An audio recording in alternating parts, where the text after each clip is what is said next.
Hey everyone, it's mail day here at the Cardboard Herald. It's sunny, it's bright, I have a little extra time, so you know what that means. We are doing a unboxing video. We're going to be checking out what we got.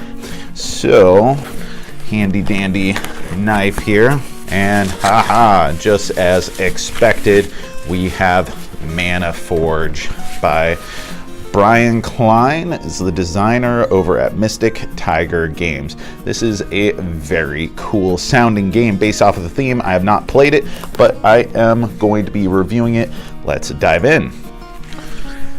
First off, really digging the pink up front here, and as I was mentioning the theme, this is all about making the cool magical items that warriors are going off and questing with, you know, all of the iconic items that are in every game ever. This is all about making them. Where do magical items come from? That is pretty sweet.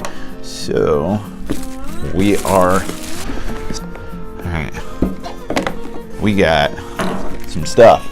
We got a book. Looks like it's pretty straightforward stuff. Doesn't look like it's particularly too dense or too long, and also has some reference stuff in the back here. Looks like some good clarifiers, and oh, this is always helpful when there's like a reference guide that you can go back to. Player board, I think. Ooh, nice. I'm digging the sepia worn map look of this. That's a very cool look here. Workshops, I think, for different player boards, different tokens. Of course, what everyone's looking for in this game. Oh, wait. A little tiny anvil. How freaking adorable is that? Back to over here. We got a bunch of custom dice. Looks like in a bunch of different colors. I'm not sure if they're for player colors yet or if they're just different techniques or types of materials that you're using. I got it now. The dice are elements. How cool are these dice? And then we got a couple sets of player cards. Something I'm noticing so far is that I really dig the palette of this game. It's got kind of pastel-ish muted colors for the dice, like the pink against this kind of burnt orange here and this kind of tannish brown. That's a really cool look. And then that goes throughout the tokens as well that are going to be punched out here shortly.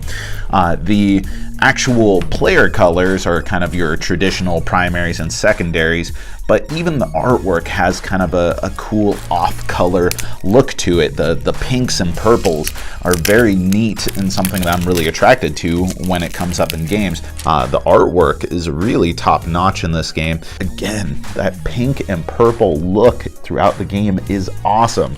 The cards are a little bit thinner, doesn't feel like they're too firm, but actually something that I kind of dig is that they're not that fibrous type of card material that I've been feeling a lot lately. Dude, there is someone riding a frickin' whale. I don't know what this card specifically does in the context of the game, but you know I am going to be playing this card every chance I get.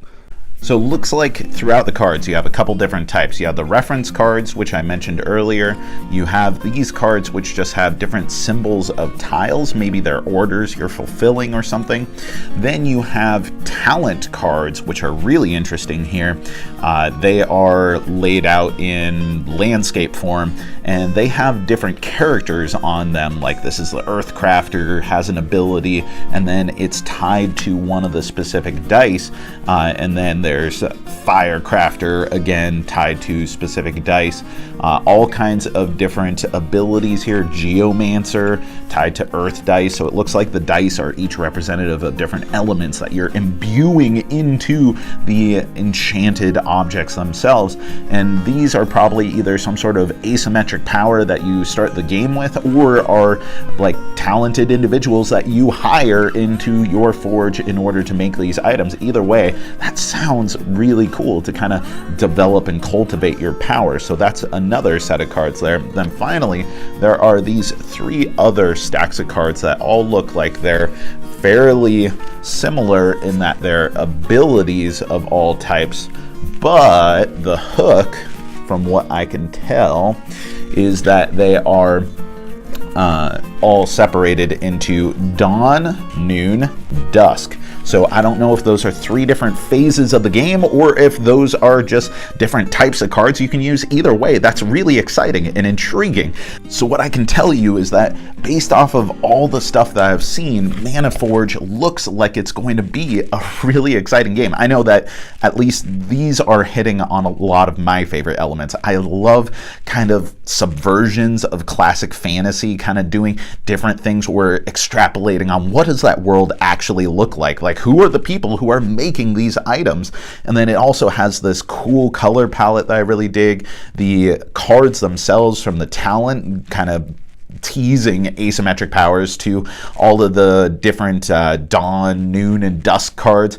It all is drawing me in. So I'm really excited to check out this game. I'll be doing a review here after I've had a chance to play it a bunch. But for now, thank you so much for watching our unboxing. Let me know what you think of this game. Let me know what you expect to happen out of it. And please stay tuned to the review. If you enjoyed this video, then please subscribe because we certainly will be doing one soon. Thanks for watching. I've been Jack for the Cardboard Herald.